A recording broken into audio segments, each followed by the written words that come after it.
이번에는 민주당 손혜원 의원을 만나보는데요. 이 손혜원 의원은 이건 문자 폭탄이 아니라 문자 행동으로 부르자 이런 제안을 하신 분이에요. 연결합니다. 손 의원님 안녕하세요. 네, 안녕하세요. 문자 행동이다 이렇게 명명을 하면서 아예 전화번호를 직접 공개를 하셨네요. 공개를 하라고 누가 그러시더라고요. 너도 한번 맞아봐라. 또 한번. 아니 손 의원도 대량의 그런 문자 항의 문자 받아보신 적이 있긴 있습니까? 그럼요. 몇 통까지 받아보셨어요, 손 의원님은? 숫자는 세지 않았지만은, 잘하면 칭찬 문자 많이 오고요. 잘못하면 늘 질책하는 문자 많이 오죠. 모든 국회의원들이 다 해보지 않았을까요? 예. 근데 이제 앞에서 이현주 의원 말씀은 그거예요. 이게 정상적인 항의 문자라면은, 정도를 넘어서지 않는 항의 문자라면은 받고 가끔은 답도 해드리지만, 지금은 조직적으로 민의를 왜곡해 보려고 달려들어서 이게 뭔가 하는 조직적인 문자고 그게 하나 문제고 또 하나는 정도를 넘어서는 협박, 욕설, 명예훼손적인 표현이 가득 담긴 문자다. 그렇기 때문에 문제라는 지적을 하시는데 어떻게 보세요? 이게 조직적으로 누가 짜고서는 이렇게 보내자 해서 그렇게 보낸 것이라고 그분은 생각할까요? 저는 그렇게 생각하지 않습니다.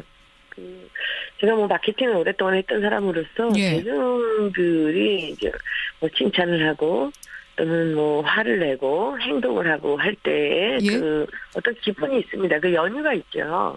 연유? 저 같으면은 연주 의원뿐만 아니라 좀 여러분들이 그 문자들이 한꺼번에 밀려서 들어올 때 이렇게 항의를 하기도 하고 또 어떤 분들은 또 당연히 같이 받았지만 또 얘기하지 않고 그것을 감내하는 분도 계시고 그렇죠.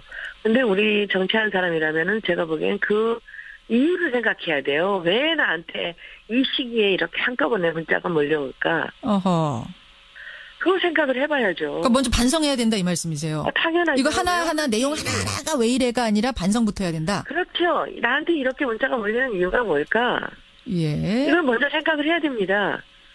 그 이유를 생각한다면 그 안에 칭찬도 있고 욕도 있고 좀 심한 말도 있고 협박도 있고 이렇게 하겠지만은 왜 이 시간에 나한테 이렇게 문자가 몰리는가를 생각을 해보고 그 이유에 대해서 본인이 반성을 해봐야죠. 그리고 나서도 그것이 납득이 되지 않고 너무 분하기만 하고 한다 그런 생각을 하고 있다는 것은 제가 보기엔 자기 성찰이 좀 부족한 게 아닌가라는 생각을 합니다. 근데 이제 항의의 방법도 여러 가지가 있는데 가족을 굳이 협박하고 골라서 그것은 그런 문자들은 골라서 법적 조치를 하든지 해야죠.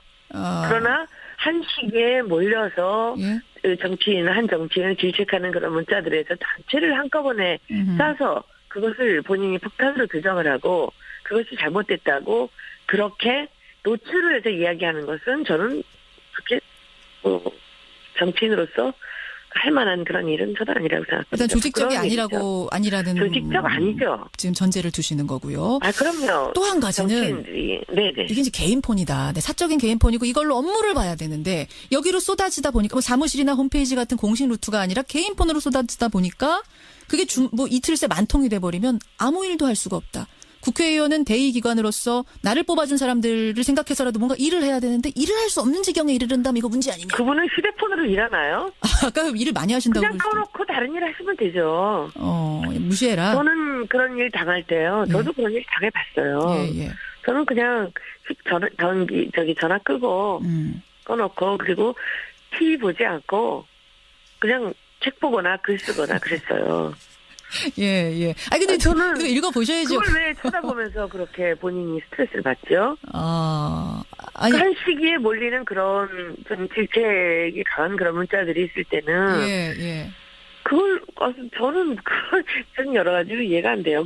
어떻게 국민들하고 같이 정치인들이 민의를 표출하는 방법에 있어서 뭔가 잘못되는 그런 방법도 있고 그 표현에 있어서의 뭔가 문제가 있을 수는 있지만 하나하나씩 들여다보면서 일을 못하겠다라고 얘기하는 건 알겠습니다. 조금 치기가 어린 것 같다는 생각이 듭니다. 치기 어린 것 같다. 그러니까 일단은 꺼놓고 대충 흐름만 보고 반성할 거면 반성해야지 하나하나 내용까지 보지 말아라. 지금 이런 해법을 주신 거예요. 그리고 본인이 율사고 그러시니까 거기서 가족에 대한 협박이라든지 도에 지나치는 거 있으면 그거 그냥 소송하면 돼요. 그럼 법적 조치에 대해서는 손 의원님은 그런 문자의 법적 조치에 대해서는 동의하세요? 제가 그 말씀을 하나 드릴게요. 저는 그 어떤 특정 어떤 사이트에서 그 거짓으로 사실이 아닌 얘기를 갖고 뭐 이상한 얘기를 꾸며내고 해서 입에 이루 담을 수 없는 아마 이현주 의원은 그 정도 문제를 받지 않았을 겁니다. 이거는 뭐 문자는 아니지만은 입에 담을 수 없는 그런 내용들을 퍼뜨렸어요. 일베 사이트 말씀하시는 거예요? 네네. 예. 제가 한 130명 소송했습니다. 지금 소송 중입니다. 법적 조치 취하셨군요. 아, 그럼요. 그냥 조용히 제가 할 일을 하면 되는 겁니다. 예. 좋은 저한테 칭찬을 하거나 후원금을 보내주시는 분들한테는 다 고맙다고 하면 되는 거고요. 도저히 제가 견딜 수 없는 것들은 그냥 조용히 법적 조치하면 됩니다. 알겠습니다. 그 무슨 그것을 공론화시키고서는 얘기를 할 상황이 아니죠. 그 당 입장에서 지지율도 그렇고 여러 가지 그 당에 대해서 국민들이 화가 난 게 있다면 먼저 반성을 하고 문제가 있는 것은 조용히 법적 조치하면 되는 겁니다. 근데 아까 마녀통 중에 한 80%가 그렇대요. 그러면 그거 80%라도 그냥 조용히 다 법적 조치 취하면 된다고 보세요? 저는 그렇게 생각하지 않습니다. 80통이 제가 한 법적 조치 같은 그런 수준이라고는 자기 번호를 공개하면서 그렇게 했을 거라고는 생각하지 않고요. 물론 욕은 있고 하겠지만 그렇게 많은 사람들이 그렇게 얘기할 때는 그건 더 심각한 거죠. 알겠습니다. 문자 항의, 문자 행동이냐. 지난 이낙연 인사청문회에서 촉발된 이 문제가 결국은 법정으로 가게 됐습니다. 자유한국당 법적 조치 취할 거라고 하고요. 국민의당도 태스크포스를 설치를 했습니다. 표현의 자유 정치 참여라고 보세요? 아니면 민주주의 훼손 폭력 행위라고 보세요? 오늘 생각할 포인트 이 부분입니다. 먼저 국민의당 이현주 의원부터 연결을 해보죠. 이현주 의원님 안녕하세요. 네, 안녕하세요. 아니 핸드폰 번호를 정말 바꾸셨네요. 네네. 바꿨습니다. 대체 얼마나 받으셨던 거예요? 저는 한 10,000통쯤 받은 것 같고요. 10,000통? 얼마 동안 10,000통? 한 이틀 정도 받았나요? 네. 이틀 사이에 10,000통 받고 핸드폰 번호를 바꾸셨어요. 네, 업무를 일단 다른 것보다 바꿔도 또 이 번호 알아내서 보낼 수도 있으시겠지만 일단 업무를 할 수가 없으니까 저희가 전화로 이 업무를 굉장히 많이 하거든요. 그래서 사실은 이제 긴급한 그런 전화들이 올 때도 많고요. 그래서 이제 계속 그런 게 오면 전화를 할 수가 없기 때문에 불가피하게 바꿨습니다. 그러면 보내는 행위 자체가 문제라고 보십니까? 아니면 그 문자의 내용이 문제라고 보십니까? 글쎄, 이제 제가 봤을 때는 이런 민원용 폰 하나 만들어야 되지 않는가 이런 생각도 좀 드는데요. 일단 아까 말씀드린 것처럼 저희가 전화로 업무를 많이 하는데 사실 좀 심할 정도로 전화로 긴급한 그런 연락을 많이 하는데 이거 조금 이렇게 그 폰으로 계속 오는 건 좀 업무에 좀 많이 이제 지장을 준다. 이런 일단 사적인 개인 폰으로 온다는 지점에서 좀 문제가 있다. 네, 그런 부분이 있고요. 따로 만들어야 되는데 이런 얘기도 요새 있습니다. 그리고 그런 거야 사실은 큰 문제는 아니라고 보고요. 그렇죠. 기술적으로 해결하면 되니까. 근데 가장 큰 문제가 저희는 이제 항상 우리가 이제 자유라는 것이 또 있으면 또 그 자유의 한계가 또 있는 거 아닙니까? 그래서 그 자유가 이제 어떤 다른 또 가치 그리고 다른 상대방의 자유와 또 어떤 대의민주주의나 또 민주주의의 가치 이런 걸 또 훼손하는 것까지 허용되는 건 아니기 때문에요. 그렇게 본다면 예를 들어서 이제 단순하게 저도 개인적으로 그냥 순수하게 어떤 자신의 의사 같은 걸 준다든지 이렇게 하면 또 가끔 또 시간이 날 때는 답변까지 해드릴 때도 있어요. 근데 그런 게 아니고 이게 예를 들어서 조직적으로 이거 저 사람이 이것을 반대하는데 좀 조직적으로 문자 폭탄을 보내서 좀 괴롭혀서 이거 그거 좀 못하게 압박을 넣자 이런 것은 저는 그것은 굉장히 문제가 있다 이렇게 생각이 들고요. 특히 그 과정에서 욕설과 비하 그다음에 또 협박까지 이루어지는 것은 그건 더 큰 명백하게 또 형사 범죄니까요.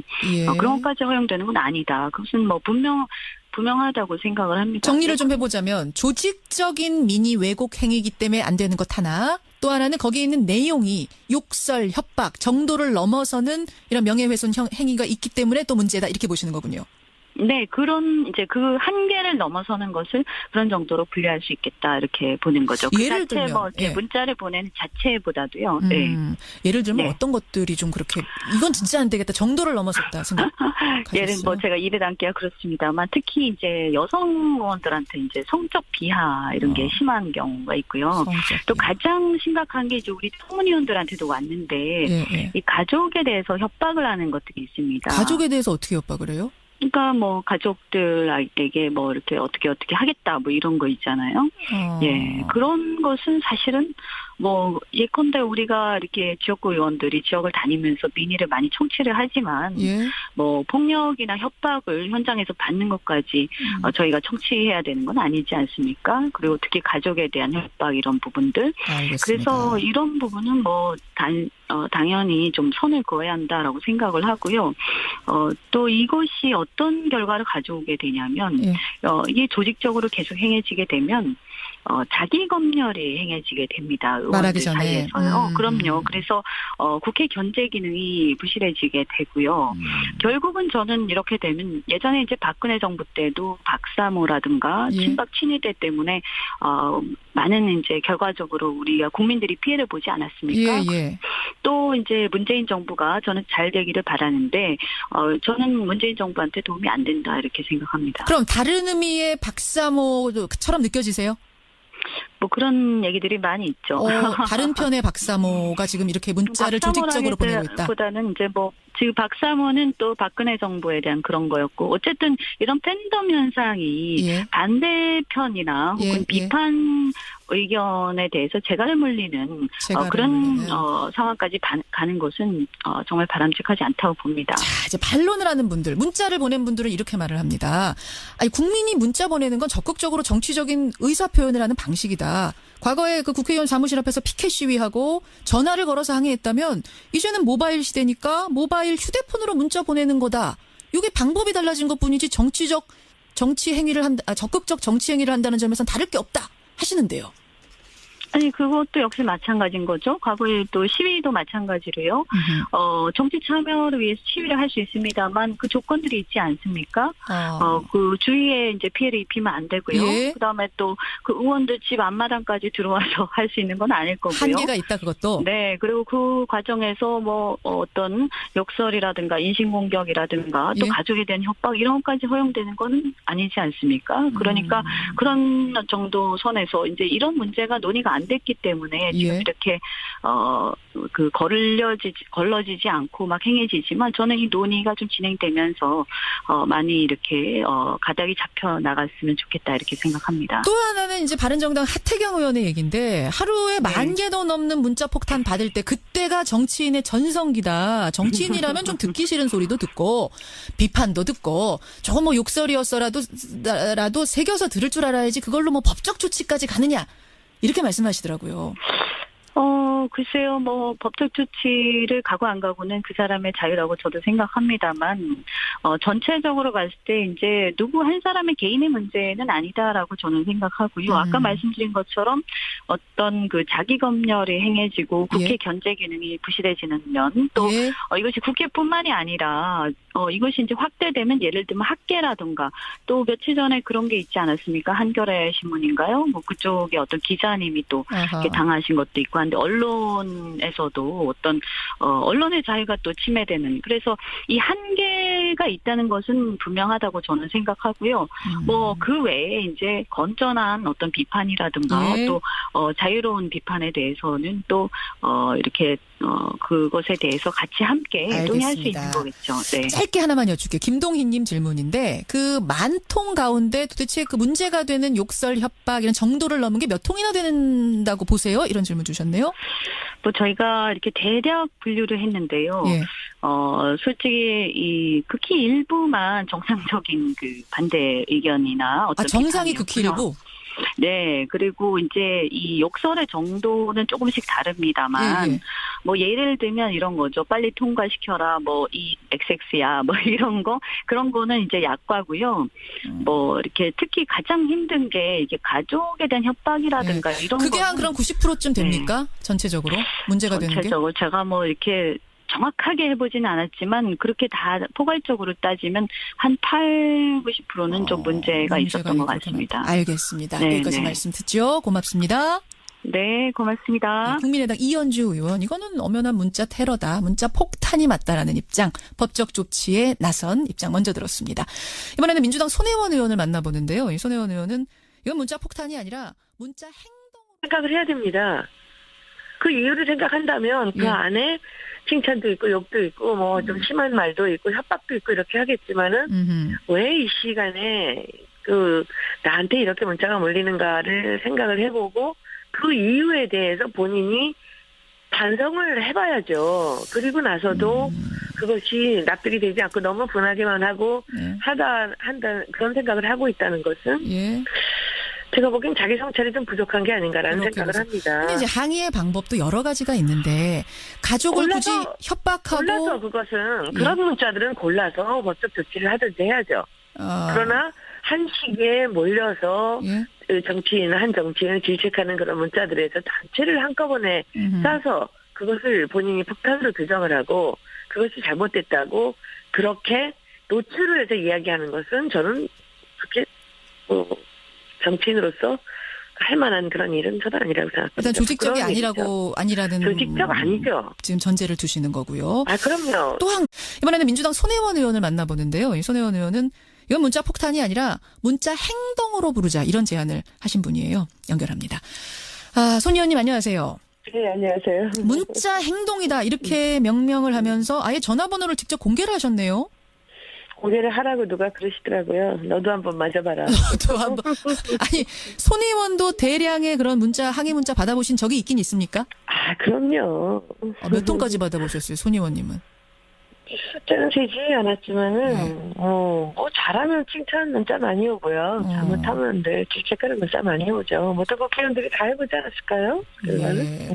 근데 이제 앞에서 이현주 의원 말씀은 그거예요. 이게 정상적인 항의 문자라면은 정도를 넘어서지 않는 항의 문자라면은 받고 가끔은 답도 해드리지만 지금은 조직적으로 민의를 왜곡해 보려고 달려들어서 이게 뭔가 하는 조직적인 문자고 그게 하나 문제고 또 하나는 정도를 넘어서는 협박, 욕설, 명예훼손적인 표현이 가득 담긴 문자다. 그렇기 때문에 그 표현에 있어서의 뭔가 문제가 있을 수는 있지만 그걸 하나씩 들여다보면서 일을 못하겠다라고 얘기하는 건 좀 알겠습니다. 조금 피기가 어린 것 같다는 생각이 듭니다. 시기에 어린 것 같다. 그러니까 일단은 꺼놓고 대충 흐름만 보고 반성할 거면 반성해야지 하나하나 내용까지 보지 말아라. 지금 이런 해법을 주신 거예요. 그리고 본인이 율사고 그러시니까 거기서 가족에 대한 협박이라든지 도에 지나치는 거 있으면 그거 그냥 소송하면 돼요. 그럼 법적 조치에 대해서는 손 의원님은 그런 문자의 법적 조치에 대해서는 동의하세요?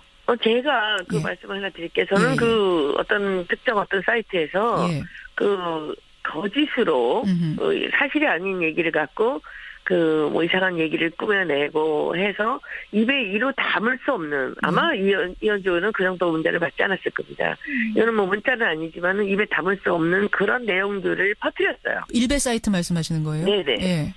제가 한 130명 소송했습니다. 지금 소송 중입니다. 법적 조치 취하셨군요. 그럼요. 그냥 조용히 제가 할 일을 하죠. 정치인들이. 네네. 이게 이제 개인 폰이다. 사적인 개인 폰이고 이걸로 업무를 봐야 되는데 여기로 쏟아지다 보니까 사무실이나 홈페이지 같은 공식 루트가 아니라 개인 폰으로 쏟아지다 보니까 그게 이틀 새 만통이 돼버리면 아무 일도 할 수가 없다.